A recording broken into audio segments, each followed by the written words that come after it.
Okay, I think it's recording. Welcome, everyone. I'm really grateful for everyone to be able to be here tonight. Thank you so much for taking the time and your busy schedules to be a part of this webinar, Alternatives to Timeouts, Bribes, and Good Jobs that are More Effective. And I just want to really say thank you to all of you for taking the time with your busy schedules. It's at night and it's, where we could be with our families. But I just want to say thank you so much. And I promise you that this will be worth it. This will be worth your time because we will be discussing tonight on ways to create a deeper connection with our children. And this could possibly be the catalyst to helping to create that deeper connection with your children, especially with yourselves as well, because this is also about your journey.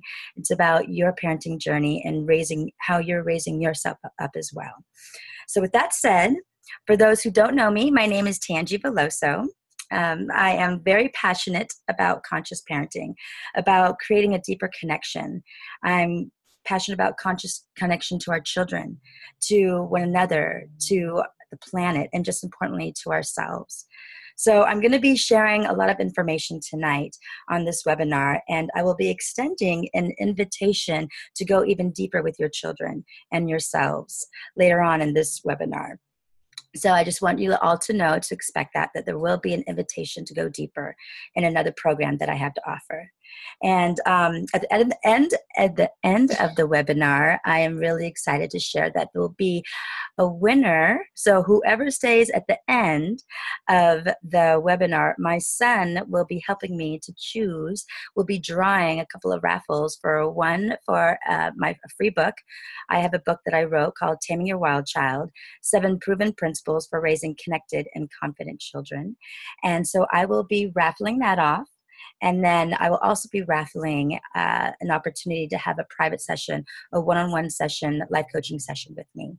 So stay tuned with that. So I hope all of you can stay till the end. So let's get started. And how I like to usually start off with is if we all have the opportunity to start off with a visualization. And if you're able to, if you're driving, absolutely, you don't have to close your eyes, but if you're able to, if you can just take a moment to close your eyes and take a breath with me. Take a beautiful deep breath and let it out. Take another deep breath in with me, allowing the love, the light, opening up your heart, opening up your mind to the most profound session tonight. Whatever you're wanting to seek, whatever you're wanting to find answers for, that you're able to open up to the possibilities. And take another deep breath in with me.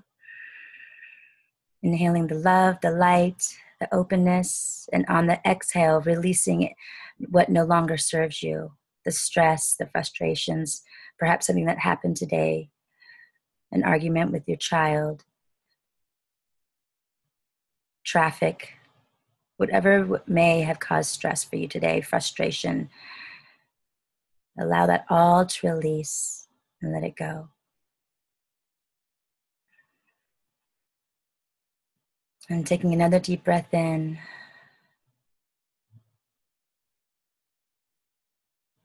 Allowing yourself to know that you are beautiful. You are love. You are perfect just the way you are.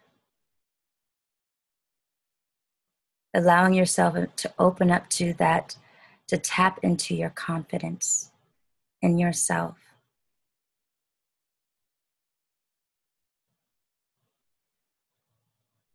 Confidence as a parent. Confidence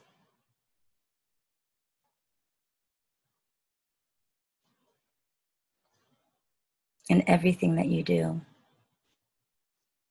That this is a journey for all of us as parents, as moms, as dads, aunts, uncles, grandparents, teachers, mentors, guiding the way for these children. Knowing that there may be bumps and hills,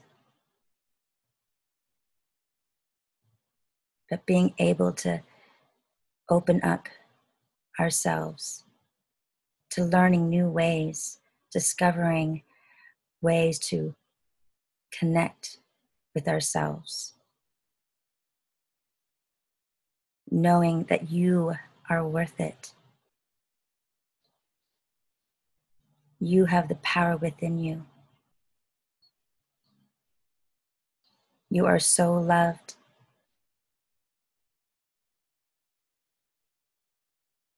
Now think of someone,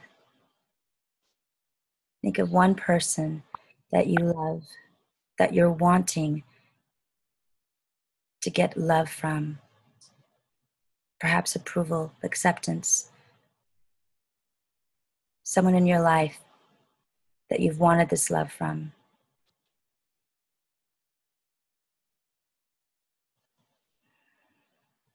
And knowing that these are just stories. The story that you were brought up with, perhaps thinking that you needed their acceptance, their approval. But this is just the story. It does not define who you are as a person, as a parent, as a mentor.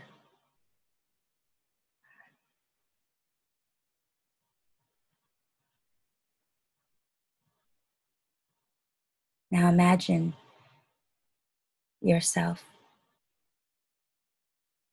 in a room, the bright light, and then you realize that you're on stage. And there are people out there in the audience. At first it seems a little intimidating, might be nervous, but then one by one, each of these people, you start to notice people that you recognize in the audience, family and friends smiling at you. Each one just exuding love towards you. You have this immense feeling of gratitude, acceptance. And then you see the person that you're wanting that love from, smiling and clapping, excited for you.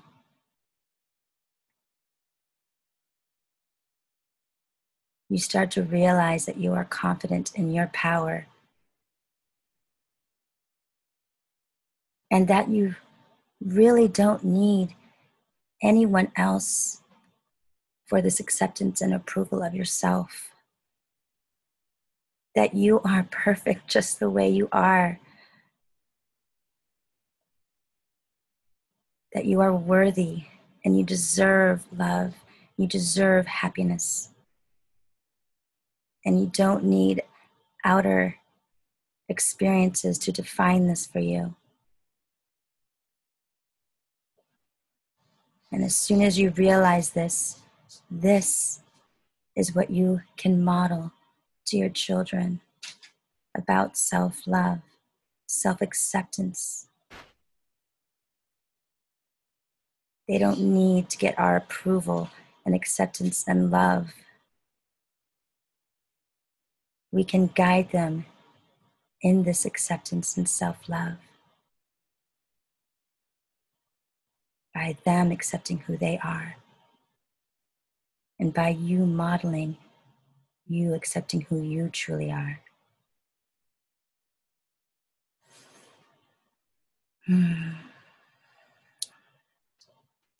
So welcome everyone. I just wanted to start off with a little visualization. And what I'm really passionate about is, as I mentioned before, it's about connection. And part of that is connection to ourselves and connection to our children, but connection to that self-love.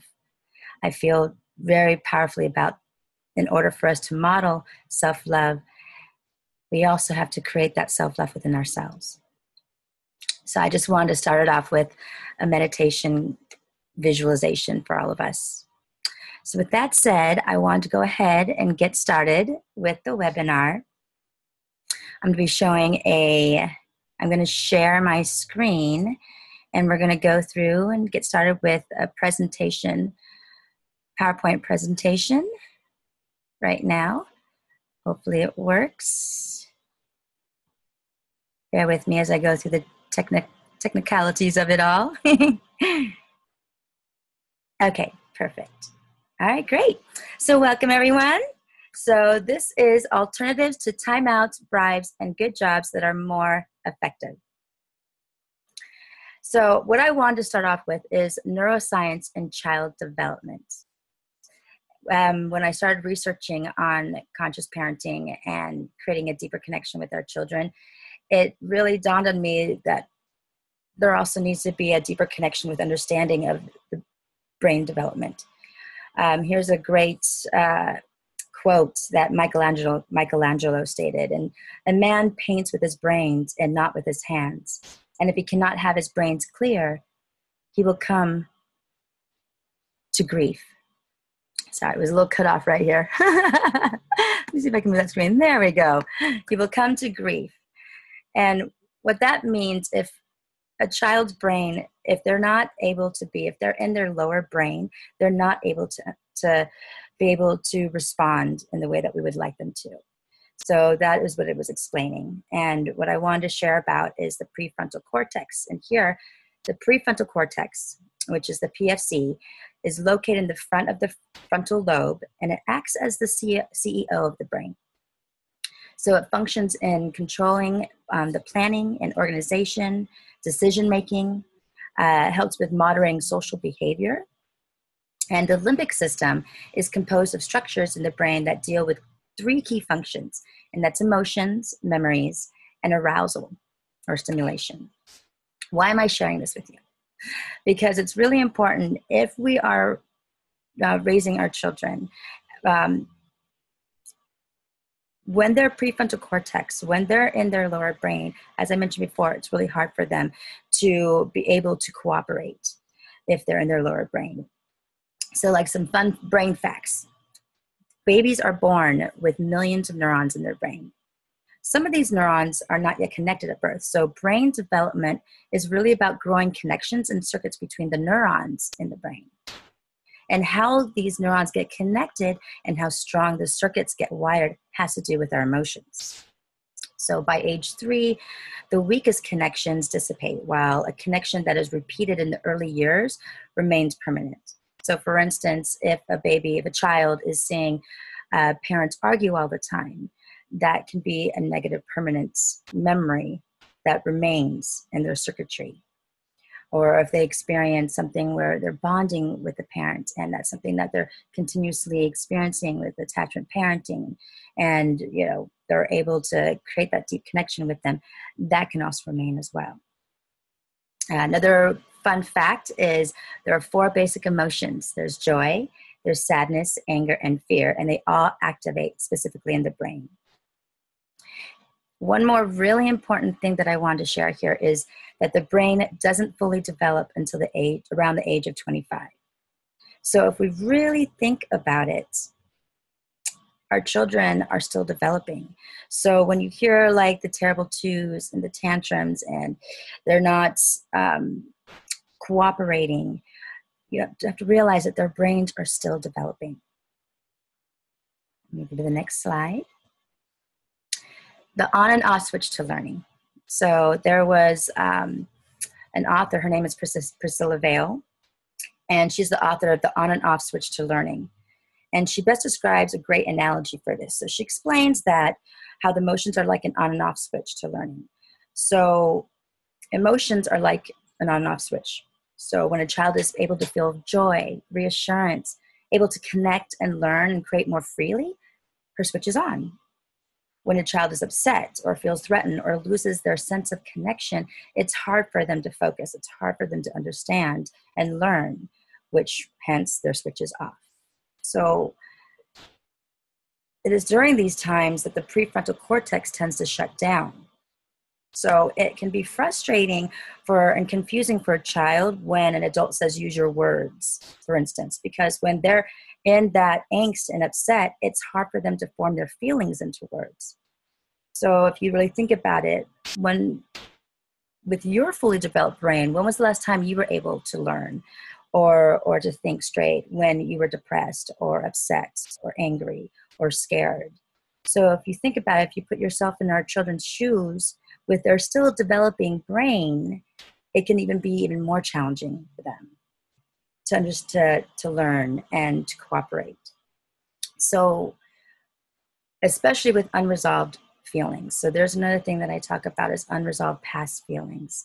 And with that, there is a thing where when that's the one thing that can go unnoticed when children are in their lower brain. And it could be a past hurt or an unhealthy environment from the previous day. So for instance, like say the parents are arguing the day before and the child sees this. This could be even though the child saw the parents get back together and they made up, it could still be unresolved past feelings they feel about it. And that could trickle on to the next day. And so sometimes we don't realize that something where they're upset about, it could be something from the past or it could be, that they're hungry, that they're tired, so anything, these things that can happen where their switch to learning can be turned off. Let's see, I'm going to go in here to the next one. So the importance of emotional intelligence. It's also considered EQ, and this is where we have the ability to have self-awareness, self-regulation, motivation, empathy, and social skills. Those are the 5 key elements of emotional intelligence, and it's really important to guide our children, to really help them to identify these feelings, to be able to regulate their impulses in healthy ways. So, just like the movie, that movie Inside Out, and so I have this great picture, this image. So Inside Out really shares about this, like it shares about the joy and the fear and the disgust and the anger. But unfortunately, sadness, she is interpreted incorrectly throughout the movie. She's just had the wrong impression with everyone else. But really what sadness is, I guess, her role was sharing empathy.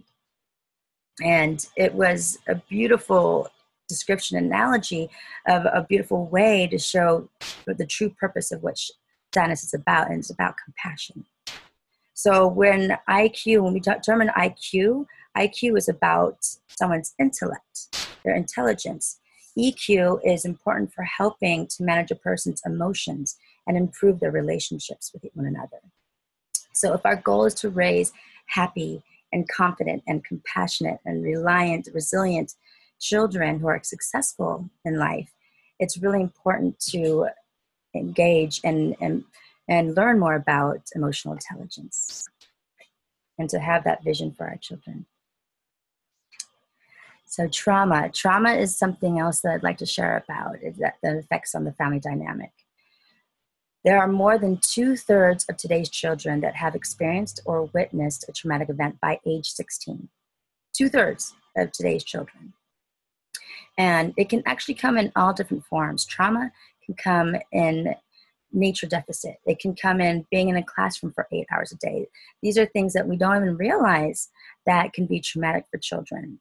Like for instance, my son, it would probably be traumatic for him to be with his high energy and his spirited self, to be in a classroom for 8 hours.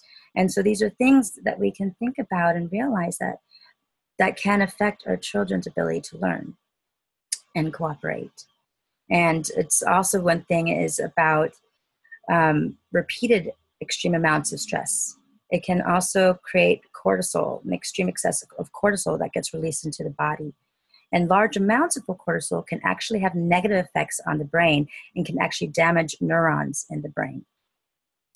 So are you familiar with the fight, flight, or freeze?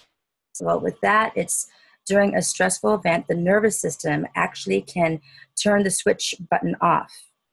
therefore activating the flight, fight, or freeze, where you either flight, you run away, you fight, you battle, or you freeze. You're not sure what to do.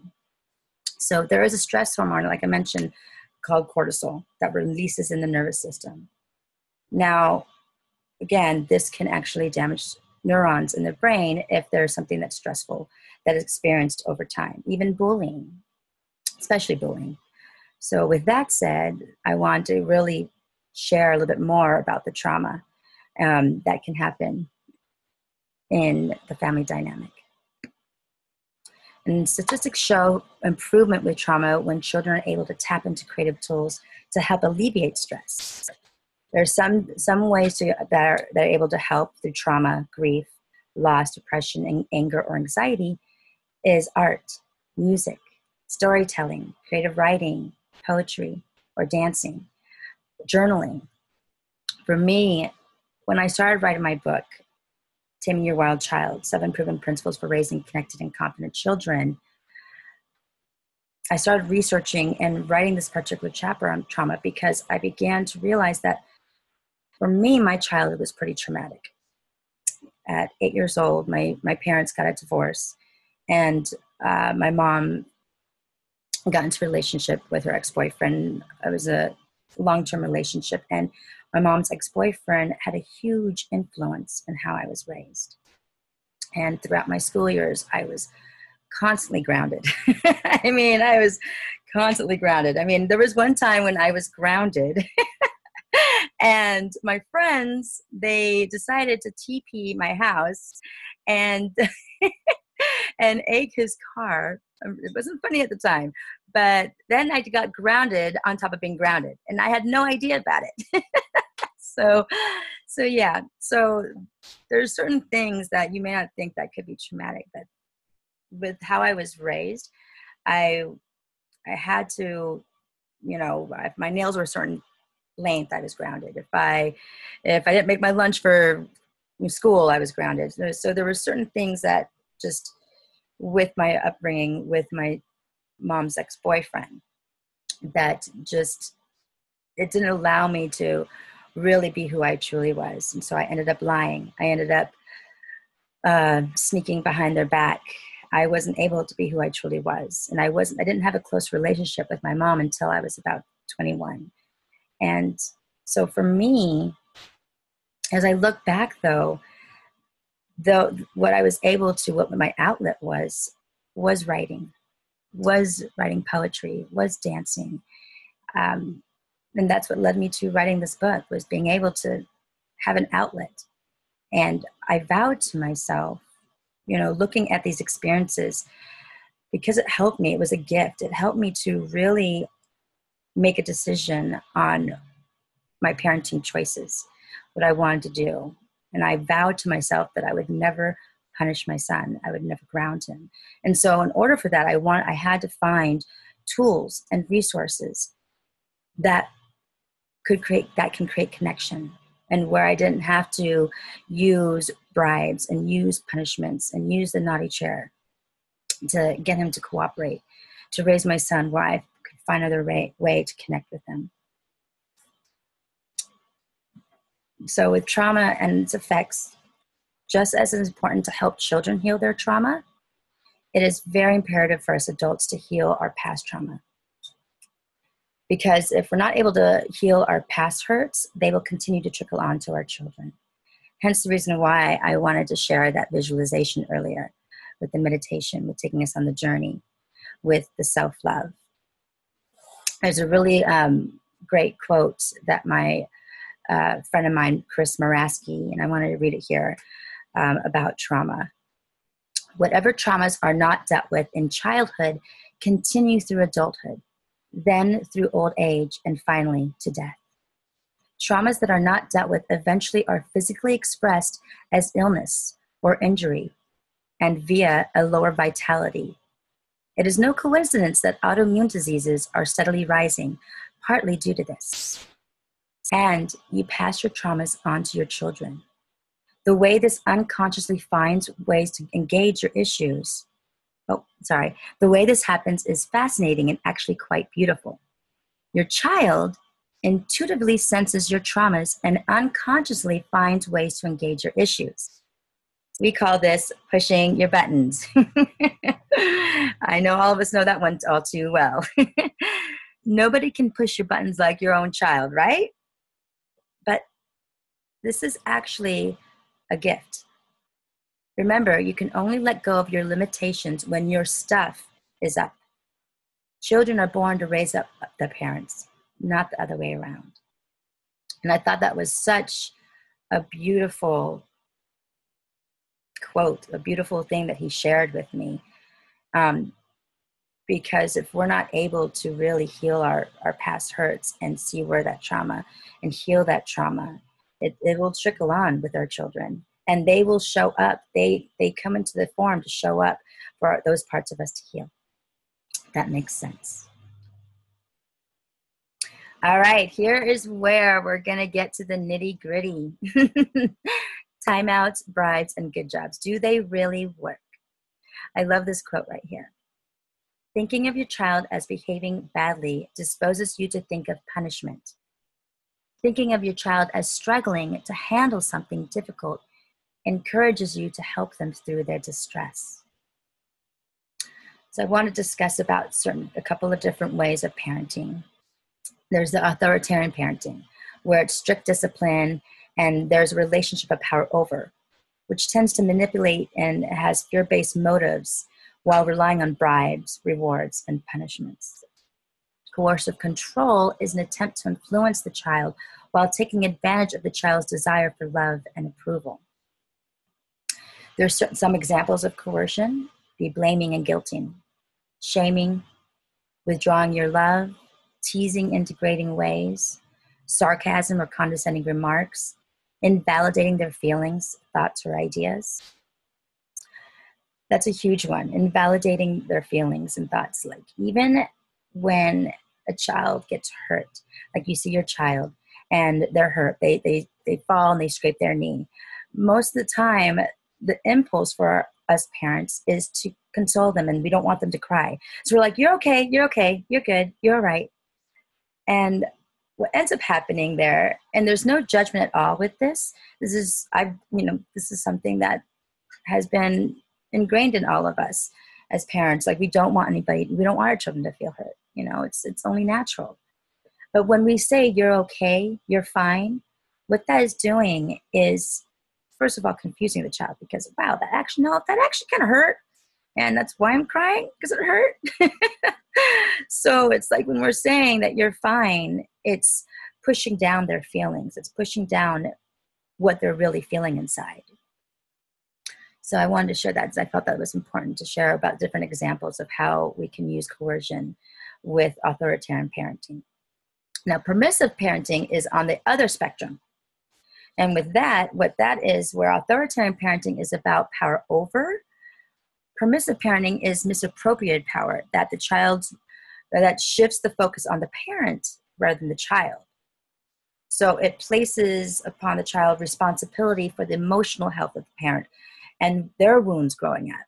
So where they didn't have the self-love perhaps, or where they didn't, where they had their own trauma, they are not wanting to, they're choosing not to parent the way they were raised, but they're not allowing there to be healthy boundaries. So they're allowing just, whatever the child wants to do, and whatever the child wants, that's considered permissive parenting. There's no healthy boundaries. So that's unhealthy as well, because then that puts control on the child and responsibility on the child, where they need that guidance. They need healthy boundaries.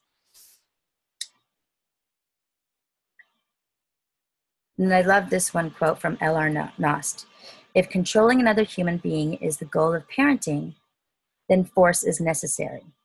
Fear, intimidation, threats, power plays, and physical pain are the means of control.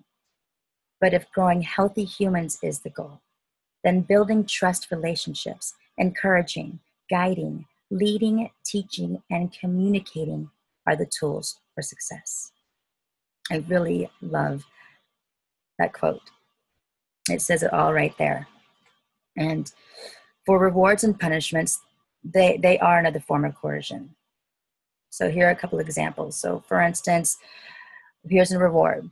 Now we're going to talk about food, because veggies, trying to get our kids to eat veggies, can sometimes be challenging.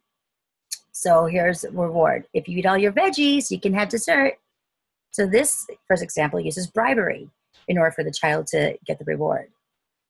Now, the example 2 is punishment.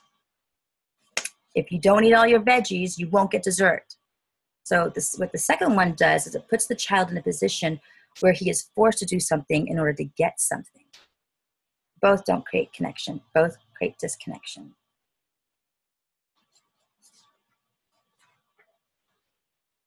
Now, the solution for rewards and punishments is choices. Give your child options. This will help your child be empowered by their decisions and accomplishments rather than being driven by what they can bribe or get out of you. So, for instance, while making dinner, offer a couple of options for vegetables to see which one your child would like to eat. When you give your children choices, it can help them to feel part of the process. Maybe it's, going to the farmer's market. Maybe it's having them be a part, cooking the food. If they're younger, of course, can't really have them like chopping the food and everything, but just allowing them to be a part of the process and allowing them to have the choices and continuing to do that. Like, offering, like with my son, what I do is like, he doesn't like green beans. He doesn't like, there's certain vegetables he doesn't like. He loves broccoli. He loves Brussels sprouts. He loves spinach and kale, but there's certain ones, bell peppers, green beans, there's certain things he doesn't like, but I'll still offer it. If I'm cooking something, I'm going to cook it and there's going to be food and, there's different vegetables in it. And then I still offer it. So it gives him the choice, like, well, you can still try it. Let's always be open to trying something new.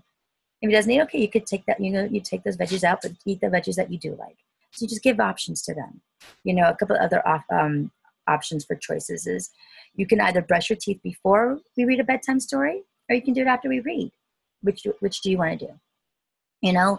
Does it have to always be where they brush their teeth right before they go to bed? If we give them the option like, oh, okay, I want to brush my teeth after we read a book. It just empowers them to have choices for themselves, and empowers them to be really a partnership with you, versus rather you do what I say as I do, and that's it, bottom line, because I said so. It doesn't create connection. It makes it doesn't feel good when someone says that, when you're not given a choice in the matter. Another example is, do you want to put your shoes on after your breakfast or before eating? So it's just giving them different options, and it's just finding ways to create that connection with them. Another example is timeout.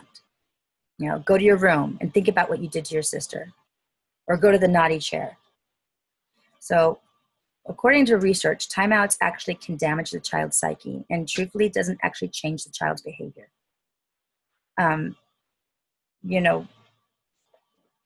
What they're really, and usually when people are put in a timeout, when children are put in a timeout, people usually go think about what you did wrong.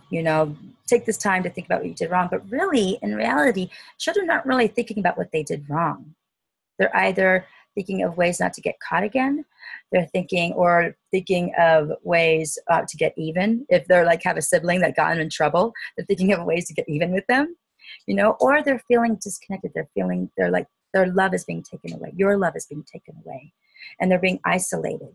So that's the hardest part of what a child experiences with the timeout or the naughty chair, is that they're not good enough. And that's where, again, where I go back to the meditation, the visualization earlier with us, when, in the self-love that I feel is so important, is because right there with the timeouts, that is showing them that they're not good enough. That is showing them that you are taking their love away, that what they did was bad, that they're bad, and they need to be punished. And when you're not good, when you're bad, I'm going to take my love away from you. And that's very scary for a child to experience. So and it ends up sending the child into a panic, when we isolate them from our love. Again, this is, with this kind of parenting, it's conditional parenting. It tends to do to the child instead of working with him or her on this, finding a solution.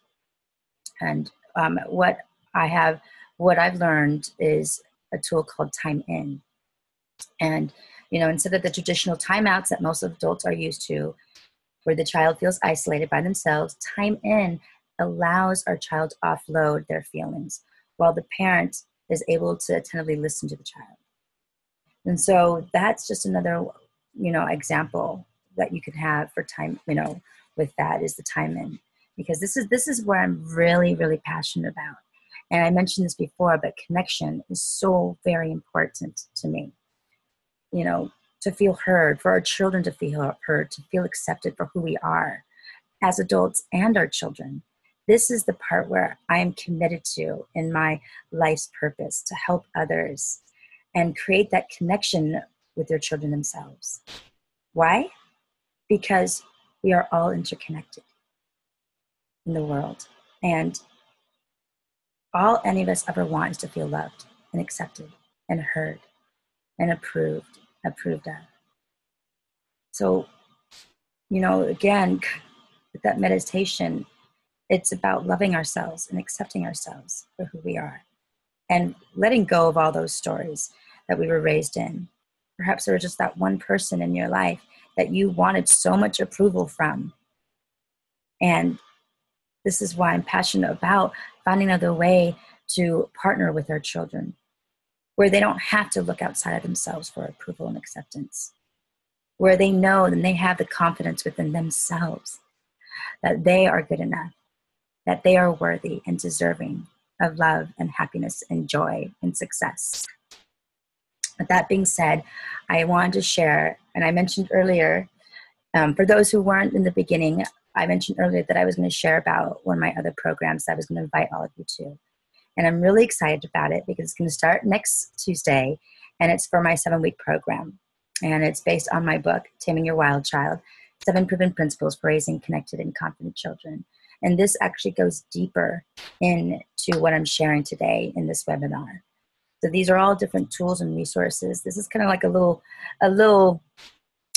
nugget, a little teaser of what's to come, what you can enjoy, and what you can learn more about. And so that's what I wanted to share. So with this program, if you actually sign up within 24 hours, you actually get the early bird pricing, and that's $397, and that's 7 weeks of content and really going deep into how we can create that connection with our children and how we can find a way that where timeouts and bribes and punishment, where we don't have to use those tools, but we can actually find alternative tools and resources that actually do work and can help to empower our children to feel confident and loved and accepted. So yes, so that's going to be, it's the early bird pricing. It's $397. After that, it goes up right before it's next few days, it will go up to $497. But whoever stays, again, at the end, you will be able to get my free book. My son, again, is going to go ahead and pick someone for a free book and also a free private one-on-one session, like coaching session with me. So please stay. And I really just want to share that I'm taking a stand for connection. I'm taking a stand for parents who are wanting to find a way to have cooperation with our children, to have respect, mutual respect, authentic communication. And I'm taking a stand for our children to be able to have their voices heard. So I wanted to share that with you about my program. So now going back to the workshop, I wanted to share one other thing. Good job. So yeah, why would good job be a bad thing? It's not a bad thing. And again, there's no judgment here with anybody's parenting. And it's just that there is alternatives. And why I wanted to share about good job, I wanted to actually read this. Ruth Beaglehole was an amazing speaker for my organization, Family Love Village. And Ruth Beaglehole, she's the founder of Echo Parenting Education. And she shared this during one of the workshops. For my organization, Family Love Village, we have monthly potluck gatherings where we have guest speakers that talk about conscious parenting, holistic wellness, and just being more eco-friendly. And so Ruth Beaglehole said this: we have an epidemic with the word good.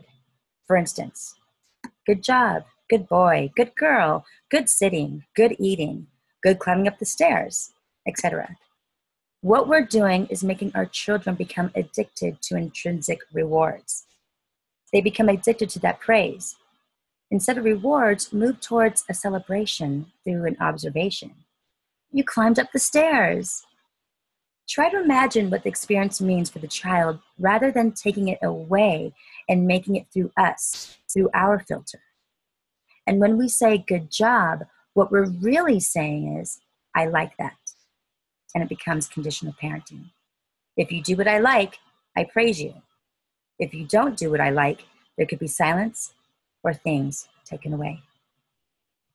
That was really powerful when I was starting to learn about finding different ways to connect with our children and conscious parenting. And if you really think about it with the good job, it really does look outside. It has the child look outside themselves for approval and acceptance, which is why I go back to the meditation visualization earlier. And because with us, with our self-love, this is what we want for our children too, is to be able to feel loved and accepted and approved. You know, not having to look outside themselves for this approval, to know that they are good and deserve it and good for who they are. And whatever they do is amazing. And being able to know that and have that confidence for themselves, for ourselves, wow. Can you imagine the effect it can have on anything that they do in life and anything that we do in our lives when we don't have to look outside ourselves for that approval from anyone else and just know deep down inside our hearts that we are good enough? That is what I'm so passionate about, is sharing. Is knowing and realizing that us adults are good enough and we deserve this love and we deserve this happiness, and so do our children. And being able to have these tools and resources to instill in their children now versus having to wait until they're adults. Wow. Just imagine the impact that they can have in their lives. Now, what can we do instead of saying good job? The alternatives to saying good job. There are several different ways that we can accomplish this. We can show appreciation. You know, thank you for cleaning your toys. It makes it easier for all of us to walk in the room. Or thank you for helping me cook. I appreciate all the love you put into food. You know, when I tell my son, when I thank him, when I'm like, wow, really, I really appreciate you cleaning up your toys. I really appreciate you helping me with making dinner. It shifts it. It doesn't, he's like, wow, okay, cool. Thank you, Mom. Like, yeah, I did do that. It's not him going, oh, okay, thanks, Mom. Thank you for approving. I hope I did good. He has his confidence is like, yeah, I did that. And so that's the different shift with versus saying good job and showing appreciation. Another one is being an observer. You know, when we are able to be observant and to see what they're doing, we're able to be more present instead of saying good job, and being able to see what they're doing. You know, some examples could be, you colored the picture with so many pretty colors. You've been working hard on the math problems. I see that. You slid down the slide all by yourself. See, when we say those things, that's observing and being present, and it's really showing to our children, oh, wow, they're really paying attention. Wow, okay, cool. Another one is being inquisitive. For example, you climbed up all the way up the hill. How'd that make you feel? Like, how'd that make you feel? What did you feel with that? You know, when we're able to ask questions, you're opening up for an opportunity for your child to share more about how their thoughts and feelings are and where they're coming from within a place of their own creativity. This shows that you were being observant, again, being present, to what they're doing, as opposed to making it about how you feel. So it's allowing them to share how they're feeling versus how you feel about it. Again, it's about making it about our children and not about us. Another one is celebrate. Wow, you did it. You climbed up the stairs. Wow, you did it. You went to the bathroom. It's like, it's so interesting. It's like, we'll say, good job for going pee. Like, this is something that's normal for our children. This is something we want them to be able to go, yeah, I did it. I did it myself. So when we celebrate it versus always just saying good job, it allows it to be a celebration. It allows them to celebrate their achievements and be confident that they achieved it. Another one is encourage compassion. Wow, look at Cindy's smile. She looks happy that you are sharing the ball with her. Do you see Bobby's body language? It looks like he's feeling uncomfortable with how you are holding him. So when we are able to, instead of saying good job for being a loving to your sister, or good job for sharing your toy, by mentioning their child's actions, it actually are being reciprocated by the other person. This could be, when we say, look at Cindy's smile and see how she is happy, it's showing that the child is compassionate, empathy, like, oh, I want to share my toy. I want to make her happy. Like, having her be happy, that makes me happy too. Like, okay, cool. Or when we are showing that where the body language, where they're feeling uncomfortable, this is taking the emphasis away from your child's actions about how you feel, again, where it's not about the praise, but gently guiding your child to see how his or her actions are making someone else feel, whether they're feeling better or feeling uncomfortable. It's allowing them to be more compassionate and understanding, and also being more compassionate about someone's autonomy, about their bodies. If they're making me feel uncomfortable, it's like, instead of saying, what are you doing? Bad boy, that's not good. Instead of reprimanding them, going, do you see his body language? Looks like he's feeling uncomfortable. So it's sharing different tools instead of saying good job, and sharing different tools instead of punishing them or making them feel bad about themselves. So with that, I wanted to share one thing here.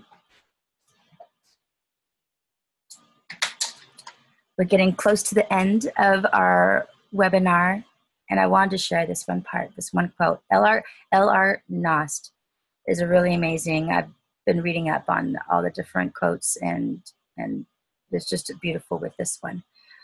Forcing instant obedience through punishment, threats, shame, manipulation, and other fear-based parenting tactics tend to create either mindless followers or mindless rebels. Inviting cooperation through connection, communication, and other respect-based parenting approaches creates thoughtful, unique individuals capable of choosing their own path through life. Your choices matter, parents. Choose wisely. With that said, that is the end of my webinar that I wanted to share the importance of neuroscience, the brain development, how our children's brains develop, especially that they're not fully developed until the age of 25. And just having that compassion and empathy of realizing that our children are growing and our children are still learning, and to expect them to already know certain things, expect them to already do certain things that we want them to do. There are different ways. There are different alternatives to raising our children where they feel compassionate and empathetic and confident and connected. That's the thing. That's the most important thing, is how can we create more connection with our children? And we can ask ourselves, is this what I'm going to do with my child? Is this going to create connection or disconnection? Is this punishment? Is this timeout? Is this bribe? Is this good job? Is this going to create connection and allow my child to feel confident in himself? Or is this going to create disconnection, where he will pull away from me and maybe not want to come to me, and maybe he doesn't feel safe to come to me as he gets older, when he becomes a teenager, will want to talk to me and come to me with their problems. So with that said, I actually wanted to share, I know it's 7:25, I wanted to share, Andrick, I wanted to share with my son, I do have a free book giveaway raffle, and Andrick is going to choose one person that stayed in the webinar with us. Say hi, everyone. He's going to share with one person who is going to win my book, and one person that's going to get a free one-on-one private consultation with me. So with that said, can you please circle someone? You can close your eyes and you can just circle whoever you want. I don't think I can do that.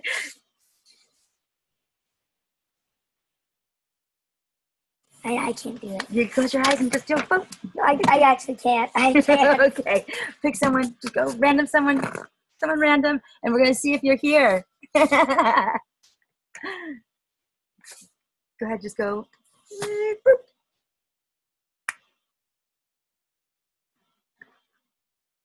All right. Is Nicole D'Alessandro on the call? If you are on the call, here, I'm going to stop sharing this and get back in here. Is Nicole D'Alessandro on the call? If you are. One last call for Nicole D'Alessandro. I'm going to go ahead and unmute everyone. Hi, everyone. Hi. Enjoyed the webinar. One last call for Nicole D'Alessandro.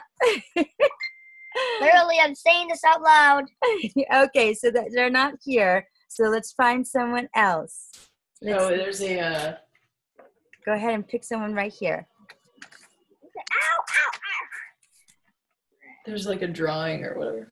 Yes, there's a drawing.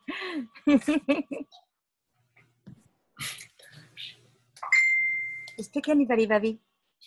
I'm trying. Pick right here. I'm trying. Pick right here. Just go eeny, meeny, miny. Andrick. What's it what? Okay, so I'm going to go ahead and pick. I'm going to go ahead and you help me out with the finger. I'm just going to go ahead and pick right here. Kim. Kim, congratulations. You get a copy of my book. Yay.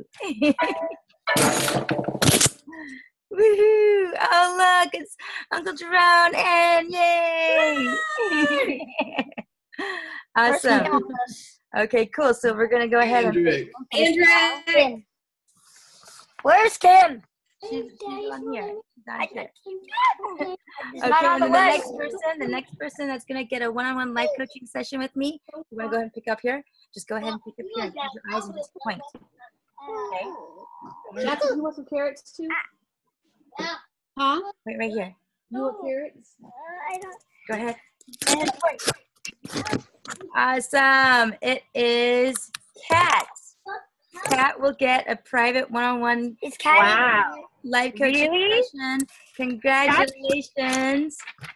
That's so cool. Thank you. You're welcome. You're welcome.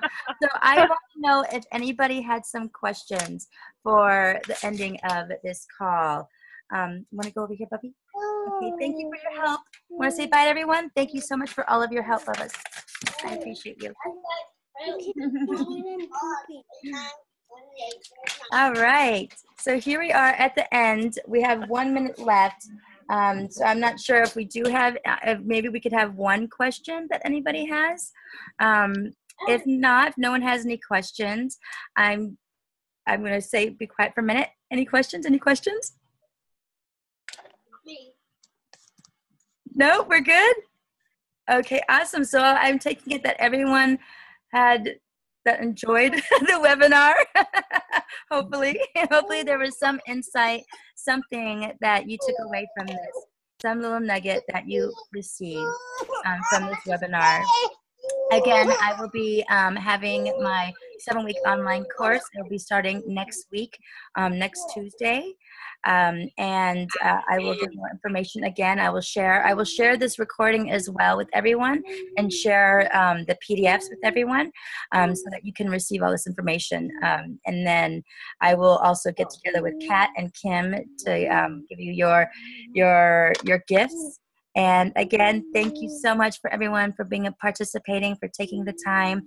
Again, my workshop will be next week. It'll be a 7-week course, online course, where we go deeper into how we can create that connection with our children so that they can become confident and connected adults. All right. Thank you so much, everyone. Much love to all of you. Have a beautiful night. Again, take care. Thank you. Bye. Bye.